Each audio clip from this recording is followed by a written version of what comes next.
left. This is it. If Burmester does not get it, game over, season over. Crowder looking. Westwood gets it at the 1 and he's not in. And Burmester High is 1 yard short. And the Tigers of Ogden are state champions in dramatic fashion. Welcome back, everybody, to the Westlake Hornets Teambuilder Dynasty here at NCAA Football 14. As today, our Hornets are preparing for the College Football National Championship, but as they prepare, we're going to be looking at the Utah State National Championship for high school football, and it's a rematch of the championship that we've been seeing these past couple of seasons, the Ogden Tigers and the Burmester High Black Bears. I believe this is the third straight time these teams are facing off against each other.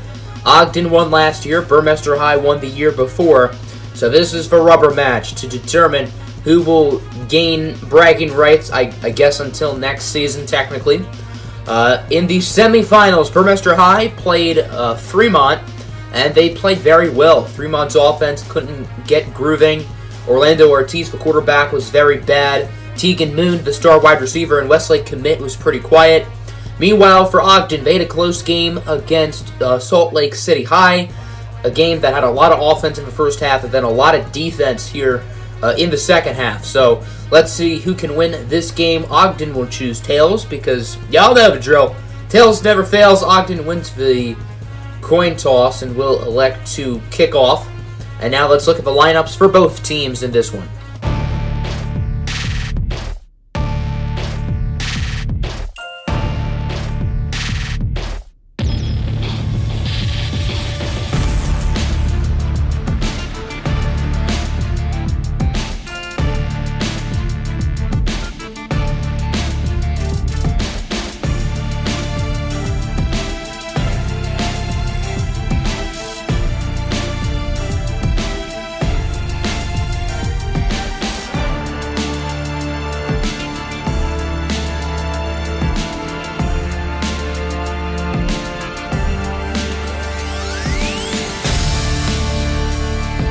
I will be using Burmester High for the first half, Ogden for the second half, but I guess we're going to do this kickoff with Ogden. As this one is underway, Anderson kicks it off. It'll be received in the end zone by Hoffman, who ends up taking a knee. So here's the Burmester High offense, led by their dynamic receiving core. Carter Westwood, a 5-star, Cassius Troy, a 5-star, both of whom have committed to the Hornets. Here's the Burmester High offense, led by junior quarterback Alex Westwood, as it's 3rd and 15. Westwood gonna scramble, under pressure, throws it off his back foot and is hit as he throws. Incomplete, so that'll force a 3-and-out and a punt. Here's the Ogden Tigers offense. We know this group as a run-first offense, led by junior quarterback Keith Fleming, senior running back Irving Porter. Porter is stopped on 3rd and 3, loses a yard. That's DeJuan Price who brings him down, so a 3-and-out for Ogden unless they decide to go for it, which is possible. The Ogden Tigers did end up punting it, so now Burmester High has it. Unlike Ogden, this is mainly a pass-first offense, which makes sense with all the great receivers this team has, including this gentleman, Carter Westwood, the top receiver in the nation, number 2 player in the entire country, who, of course, committed early in the season to the Hornets. Westlake has so much talent, so pretty much 99% of the incoming freshmen end up redshirting their first year, but Carter Westwood is so good that he might be an exception to that group. 3rd and 10, Alex Westwood under a ton of pressure, and it's nearly picked by Mullins as the Burmester High offensive line, to be specific, the pass blocking, has not looked good today. I assumed this would be a very high-scoring game all about offense, but both defenses are starting off well. Ogden's going to start off with a run. Here's Irving Porter. He has a first down and absolutely murders Quay Lewis. Irving Porter down the field. Jaquez Mitchell will not catch him. And that's a touchdown for the senior running back, Irving Porter. What a run. We got to look at that one again. He just manhandled the safety, and he is gone. Don't mind that graphic. Hopefully Westlake gets this player, and hopefully he's doing things like this on Saturdays in Burmester, Utah. Irving Porter is one of the top running backs in the country, but he might not even be the best pure runner on his team. The quarterback, Keith Fleming, is one of the most dynamic athletes and dynamic players in general in the entire nation. Here's the senior Cassius Troy, another 5-star receiver heading to Westlake this year. for a gain of 13. If Burmester High wins this game, it's going to be because Troy and Carter Westwood make plenty of plays. Westwood and Troy are not the only wide receivers on this Burmester High team going to Westlake. You see number 15, the white gentleman, towards the right side of your screen. That's 4-star Cedric Gregg, who is also committed to the Hornets, as here is Westwood. Going to look for Cassius Troy, who makes a tough catch for a first down. His second grab of the evening. It's hard to believe that Cassius Troy is the number 3 wide receiver in the country. He's not even the best receiver on his high school team, which is incredible. Here is Alex Westwood. Gonna look to throw it. Gonna look deep. That's Cedric Gregg with the catch, and he's gone! 51-yard score for the Black Bears, the 4-star Cedric Gregg, headed to Westlake this season with the touchdown, and this one is tied up. Unsurprisingly, Ogden is focused on the run so far. They've not thrown it once, but the surprise for me is that Keith Fleming has 0 carries. All of the touches have gone to Irving Porter. Finally, an option right as I say that, and here's Fleming. Breaks a tackle from Reddington, and he's eventually going to be chased down by Big Tuna, Richard Rivers Jr., but not before gaining 27 for a first down. Fleming is a very interesting player in next year's recruiting class, but Richard Richards, who could reclassify next season, might be the top player in the country. Accidentally called Richard Rivers Richard Richards. For reference, Richard Richards is a corner who is a redshirt freshman right now at Westlake. Here is Irving Porter on the run. He's going to be met by multiple defenders in the backfield. I think that was DeJuan Price who brought him down. A few other defenders there, Vuksin Marazov, along with Big Tuna, Richard Rivers Jr. 4th and 3. It looks like Ogden's going to kick the field goal. Their quarterback, Keith Fleming, is actually a pretty good kicker, but they're not going to have him kicking because I guess they just want to save his legs, make sure they're fresh since this is the championship, and the Ogden Tigers do make the kick. Burmester High's offense is coming off a touchdown last drive, the long gain from Cedric Gregg. Now it's 2nd down. It's going to be an option. Alex Westwood keeps it. Here's Westwood with a first down and more, trying to stiff arm the defenders, and he gains 20. I haven't even talked about the tight end of this team yet. It's Avo Ayaluko, a 4-star Stanford commit. His older brothers, Ayo and Ulree, played at Westlake. Ayo graduated a few years ago. Ulree currently a redshirt sophomore. Sucks to see him not follow in his brother's footsteps, as that ball was picked by Sean Love, but he was out of bounds. Burmester High just got a minor injury. Wide receiver Cassius Troy had back spasms. He is back in the game now. As here's Alex Westwood looking deep for his brother. Carter, what a catch! Carter Westwood for a gain of 30. This is the best high school football player in the country, in my opinion, and I don't think it's fairly close. That was a one-handed snag, too. Sean Love was covering him like a blanket. That could have been a DPI for all we knew. What a catch by Carter Westwood. And the Black Bears now have it at the 8. Here is Westwood looking for his brother Carter with another acrobatic catch. Holy cow, this should not be humanly possible. Carter Westwood is insane. 1st and goal. Back to Westwood. Touchdown, Black Bears. Excellent way to cap off the drive. 3 straight plays have gone to Carter Westwood. That one for 6, and the Black Bears will take the lead. Westlake fans, you better get used to this kid because he is special. Ogden starts the second half on offense. Let's see if they can take advantage and potentially take the lead here as Keith Fleming.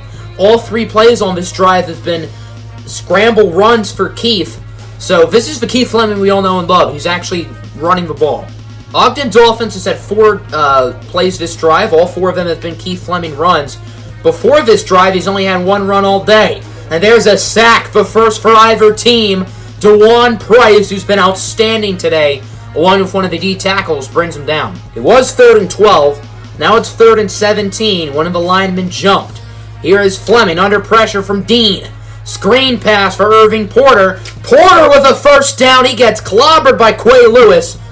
From where I'm from, that's called revenge, and that's also called a first down. Quay Lewis made sure to teach Irving Porter a lesson. On first down, here's Big Tuna! Richard Rivers Jr. with the sack. Ogden is going to try to go for the field goal. This is a 52-yard attempt to make it a 1-point game. It's up, and it is no good. Carter Westwood will not try to retreat it, and there is still a second left on the clock. There's 1 second left in this half. It looks like Burmester High is going to yeet it, or they're going to go up the middle for Cassius Troy, who gains 9. Westwood did not have much time to throw it, and that'll do it for your first half. Your score, Burmester High 14, Ogden 10. The Ogden Tigers will start the second half out on offense. As only fair, we're going to use our Ogden here in the second half, which means option time. Fleming, that's going to be tossed right into the hands of DeJuan Price. Maybe it's not option time for Ogden. Fleming had the open hole too, so just questionable read there by him. Ogden was supposed to start the second half on offense, and not only did they turn it over the first play, but look at this field position for the Black Bears. 3rd and 7, deep ball for Westwood, hit hard by Franklin, but still a nice 19-yard gain for Carter Westwood. 1st and goal from the 1. It looks like the Black Bears are probably just going to try to punch it in here. And indeed, handoff for Mikael Harrison. And that's a touchdown for Burmester High, and they will take a 2-score lead with 3:53 left in the 3rd. Ogden is now down by 11. They got to get into a groove. Here's Keith Fleming. Gonna start the drive off with a run. Fleming down the field, brought down past the 50 for a gain of 25. 17 rushes and 3 passes for Ogden. Burmester High is pretty much the opposite, which is not much of a surprise. Here's Irving Porter with the rock. Porter gets by a defender and he's gone. Irving Porter with his second line touchdown of the day, his second touchdown of 50+. And the Ogden Tigers will once again make it a 1-score game very quickly. The Burmester High Black Bears are still in the driver's seat, but a stop on 3rd and 10 for Ogden could change that. Westwood under pressure, and he's almost picked. The senior cornerback, Alan Ramirez, had that right in his hands, but that'll still force a punt. Boys, they're faking the punt, and it works. McGee with the first down. That's a gutsy call on 4th and 10, and the fullback, Nehemiah McGee, from the punter at quarterback that play, Max Sullivan, convert. I was not expecting that, but massive props to the Black Bears because it worked. Executing gutsy calls wins you football games. That's exactly what Burmester High did right there. 2nd down. Westwood is sacked for a loss of 1 by the senior defensive end, Leon Ramirez. I'm not actually sure if Leon Ramirez and Alan Ramirez are related, but nonetheless, Leon currently pegged to go to Westlake, mainly because nobody else has gone after him, which is strange. 3rd and 11. Burmester High is in 4-down territory here, so I'm curious to see what they do if they don't get it. And they will get it! Carter Westwood with the first down, brought down at about the 5 for a gain of 25.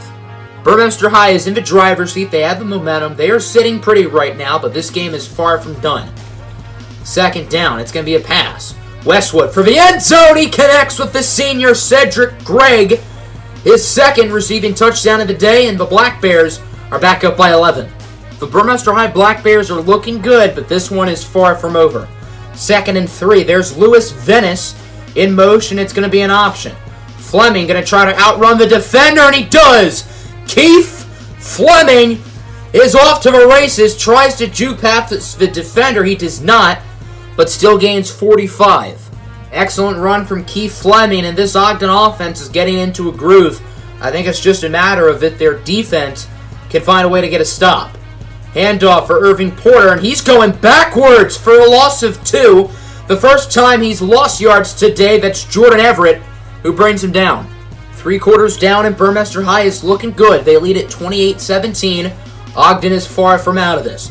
First play of the 4th. It's going to be a screen for guess who? Irving Porter. He has a few blocks inside the 10, trucking defenders, and gains 29. Excellent play after the catch from Irving Porter.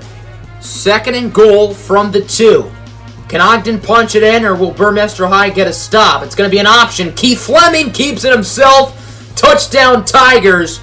And the Ogden Tigers will now make it a 4-point game. Nice run from Fleming. Ogden will now go for 2, trying to make it a field goal deficit. Here is Fleming. Gonna outrun the defender, and he is not in. I thought he was going to get there, but he is stopped by Harry Mays, and it will remain a 5-point game. Now that we're at the clock chewing portion of this football game, we actually get to see what this running back, Mikael Harrison, is really made of. And right as I say that, it's going to be a pass. Westwood is sacked by the big defensive tackle, Pat Cunningham, for a loss of 7. Burmester High wants to let as much of his clock go as possible, which makes sense. Under 3 minutes left to play. 2nd and 17. Handoff for Harrison, and he's losing 4. Lionel Bissett is there with the tackle, and now it's 3rd and 21. So, assuming Burmester High does not get a first down here, we will see Ogden try to drive down the field and win it. 3rd and 21 for Burmester High. If I'm them, I just run it, try to make Ogden use a timeout, or flush an additional 40 seconds off the clock. I think they'd be crazy to pass it, and guess what they're doing? They're going to pass it. Westwood is sacked by the right end. I believe that's Russell Ingram Jr., and the Tigers will call time. You want to know something crazy? The only 2 players to touch the ball in this offense today are Keith Fleming and Irving Porter. For receivers, for tight ends, there are some good receivers and tight ends on this team. They haven't done anything. Not even on the ground game, which is pretty crazy. Here's Fleming. He's actually going to look to throw it off his back foot to the freshman Nathan Barrett. There's a receiver making a play for a gain of 19. Maybe we'll get to see some of Keith Fleming's arm this drive. Maybe he wants to prove to the scouts that he's a quarterback and not a running back. The Ogden Tigers are looking good so far on this possession. Let's see if they can keep it going. Fleming, gonna roll out, gonna scramble. He is a wide open man deep. That's Noah Cox, and it's almost caught. I thought Noah Cox was gonna make that play. Instead, it was deflected by Quay Lewis. That play was a close call for both teams.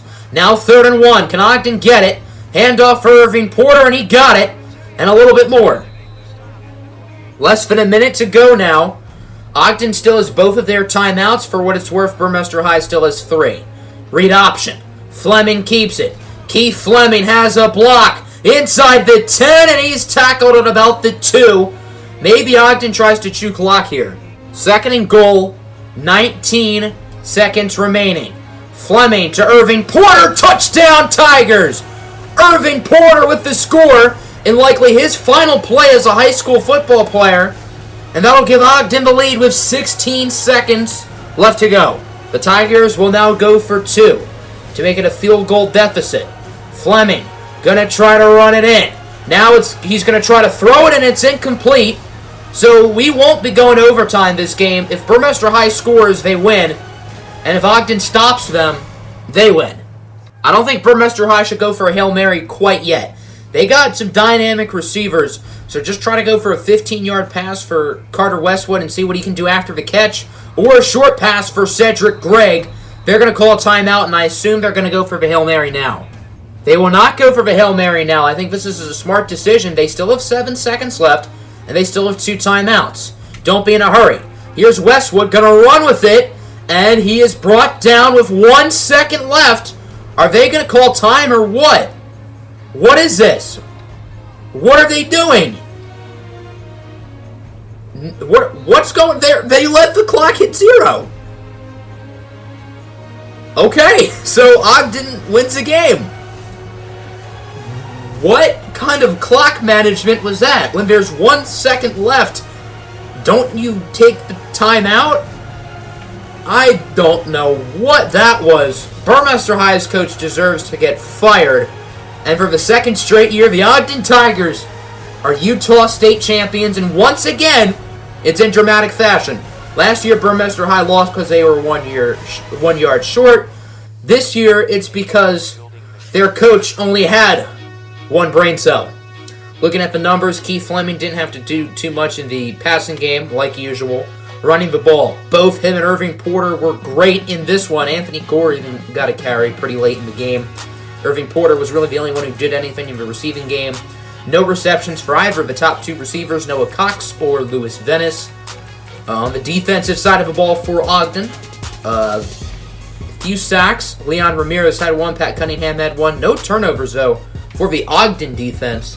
Burmester High did get a takeaway, remember, early in the second half.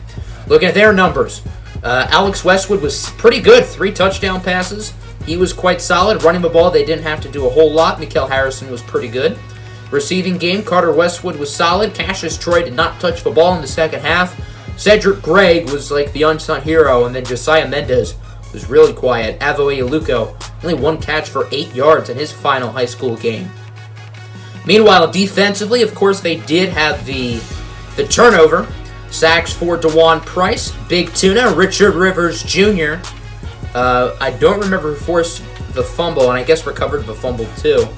Are they not counting as a forced fumble? I guess they're not. But that was DeJuan Price who made the play. That's right, DeJuan Price, who was really good. So that's going to end the episode. Very strange ending, but it's EA Sports. It's just a game. Peace out.